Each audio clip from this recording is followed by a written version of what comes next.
പ്രതിഷ്ഠിക്കുകയാണ്. കളത്തി പ്രതിഷ്ഠയാണ്. അമ്പലം ചെമ്പൂരിൽ കുറച്ച് അമ്പലം പറഞ്ഞു 25 ലക്ഷം ചെലവിട്ട പദ്ധതി. നിങ്ങളെല്ലാവരും സഹകരിച്ച് വരില്ലാണ് സ്വാമിയുടെ സംഭവം. നിർബന്ധമായിട്ട് ഒരു മനുഷ്യനോട് ഒരു പിരിവ് നിങ്ങൾ കൊണ്ടുവരണം, പിരിവ് തരണം, സഹായിക്കണം. സ്വാമി പൈസ ഇല്ല, വളരെ വിഷമത്തിലാണ്, അമ്പലം പണിയാണ്, സഹായിക്കണമെന്ന് പരസ്യമായിട്ട് സ്വാമി പറയാറുണ്ട്. ഒരു നാണക്കേട് സ്വാമിക്ക് തോന്നാറില്ല. കേട്ടു സ്വാമിയുടെ ഭക്തർ.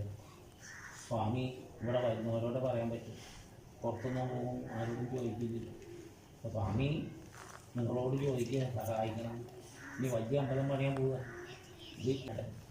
ഈ അമ്പലപ്പണി കഴിഞ്ഞിട്ട് വേണം വലിയ അമ്പലത്തിൻ്റെ പണി. 1 കോടി ഉറുപ്പിക കെട്ടി വെച്ചിട്ട് തന്ത്രി ആ പണി ആരംഭിച്ചു. ആ കല്ലൊക്കെ കൊടുക്കുകയാണെങ്കിൽ വലിയ അമ്പലം കേൾക്കുക. സ്വാമിക്ക് പ്രായമായി, അമ്പലങ്ങളിലെ പണി തീർക്കുക. കേൾക്കുക. ഒന്നും കൽപ്പന പറഞ്ഞാൽ പോലല്ലോ.